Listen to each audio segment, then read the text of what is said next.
of 17th century India, deep within the Golconda mines, a miner unearthed a gemstone unlike anything the world had ever seen. It was a magnificent diamond, glowing with a deep, hypnotic blue, as if the sky itself had been trapped inside. The locals believed the gem belonged to a sacred statue of a goddess, and that to remove it was to anger divine forces. But greed often speaks louder than fear. The diamond was stolen, and from that moment on, those who possessed it seemed to be touched by a terrible curse. The gem eventually came into the hands of a French merchant and adventurer named Jean-Baptiste Tavernier. Fascinated by its beauty, he brought the diamond to Europe, eager to sell it to royalty. He succeeded, but his fortune did not last. Shortly after his final journey to India, Tavernier vanished. Some say he was torn apart by wild dogs. Others claim he died alone in poverty. The curse, it seemed, had begun its work. In 1668, King Louis XIV of France purchased the diamond and had it cut into a new shape, smaller but even more radiant. It became known as the French blue. The king wore it proudly, believing it a symbol of divine power. Yet even the Sun King could not escape misfortune. His health declined, his kingdom fell into debt, and tragedy haunted his descendants. The diamond passed down through the French royal family, eventually landing in the hands of King Louis XVI and his queen, Marie Antoinette.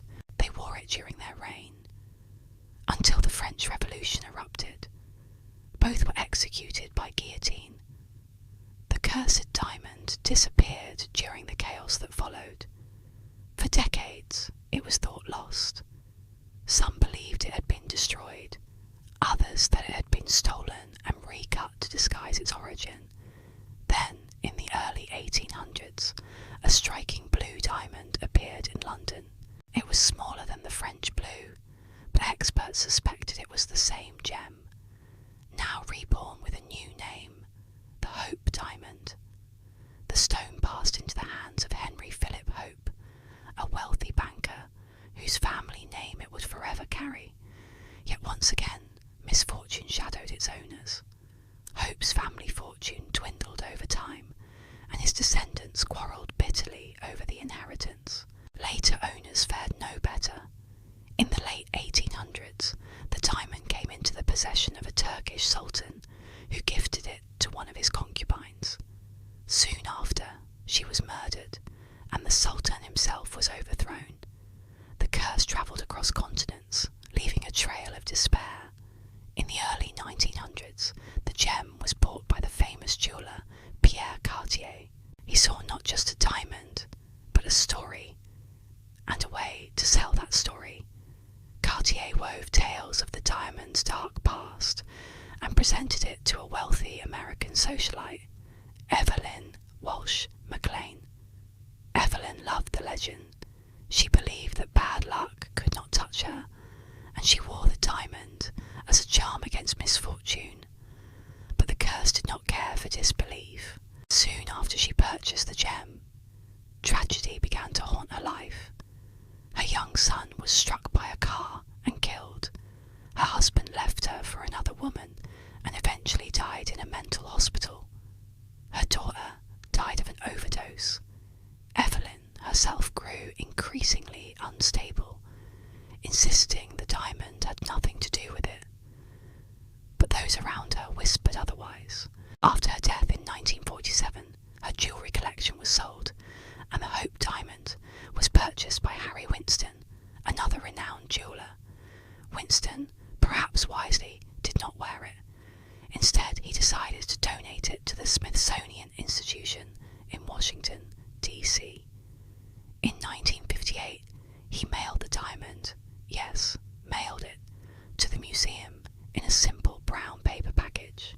Since then, the Hope diamond has remained on display, admired by millions. But even at the Smithsonian, the legend persists. Some staff have claimed strange mishaps, accidents, bad luck, even deaths, connected to the gem. coincidence or curse, the diamond continues to cast its eerie shadow. Today, the Hope Diamond rests behind glass, illuminated by soft lights, its deep blue glow mesmerising all who gaze upon it.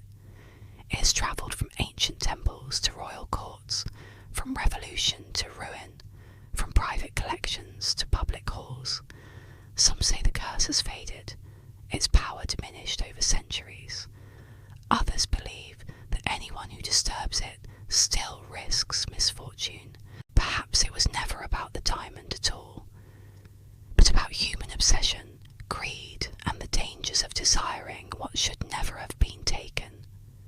And so, the Hope Diamond remains a symbol of beauty and tragedy, a reminder that some treasures come at a price too high to pay.